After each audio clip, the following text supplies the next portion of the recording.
Chapter 8 feels like the heart speaking to the heart. Until chapter 7, Krishna helped the girl understand her body, her mind, and her relationship with life. In chapter 8, he gently asks one final question: what is your mind returning to every single day? Because whatever we repeatedly return to slowly becomes our inner reality. Chapter 8 through the eyes of a girl with PCOS. Imagine a girl who has now lived with PCOS for several years. She has learned, she has grown, she has cried, she has healed in many ways. But there is still one habit she hasn't noticed. Every morning before she even gets out of bed, her mind begins. Will my period come this month? Will I gain weight again? What if my reports get worse? Will I ever become normal without realizing it? Her first conversation every day is with fear.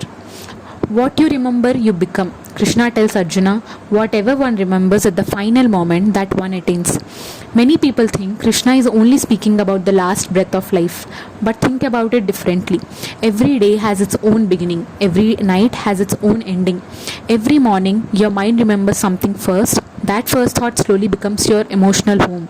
If every day begins with something is wrong with me, your heart slowly starts believing it. If every day begins with my body deserves patience and care, your heart slowly begins believing that too. Your mind is always practicing something. Imagine learning to play the piano. You don't become skilled in one day. You become skilled by repeating the same movements again and again. The mind works the same way. Every repeated thought becomes practice. If every day you practice worry becomes familiar. If every day you practice gratitude becomes familiar. If every day you practice trust begins to grow naturally. Remember healing, not just symptoms. Many women with PCOS unknowingly becomes experts in tracking symptoms. They remember every delayed period, every new pimple, every kilogram gained, every disappointing report, but they forget to notice sleeping better, having more energy, making healthier choices, feeling emotionally stronger, saying no without guilt, being kinder to themselves. Krishna might gently ask, what are you choosing to remember? Because what you remember becomes the story you tell yourself. Living without putting life on hold. One of the hidden messages of chapter 8 is this: remember the divine while performing your duties. For the girl with PCOS, this means don't wait to live until everything is perfect. Don't say, I'll travel after I heal. I'll wear that dress after I lose weight. I'll be confident after my hormones improve. I'll enjoy life after my cycle becomes regular. Krishna whispers, live now. Healing is part of your life. It is not a waiting room before life begins. The imperishable self.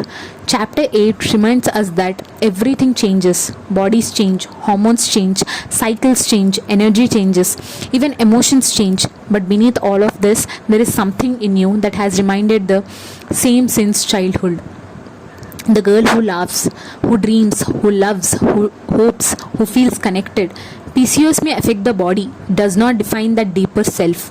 A new morning practice. Imagine waking up tomorrow.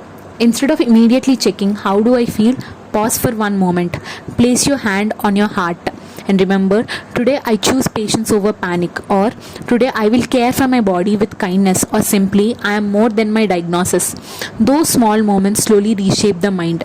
If Krishna was speaking to a girl with PCOS, chapter 8 might sound like this: my child, every day your mind remembers something. Choose carefully what you return to. Do not let fear become your daily prayer. Let hope become familiar. Let gratitude become familiar. Let trust become familiar. Your body will continue changing. Some days will be easier, some days will test your patience. But beneath every change, you remain whole. Remember that truth every day. The thoughts you return to with love will quietly shape the life you live. Chapter 8. What I repeatedly hold in my heart becomes the direction of my healing. I think chapter 8 adds a beautiful final layer to the journey we have been building. Chapter 6 taught the girl how to gently bring the mind back whenever it wandered. Chapter 8 gently asks an even deeper question.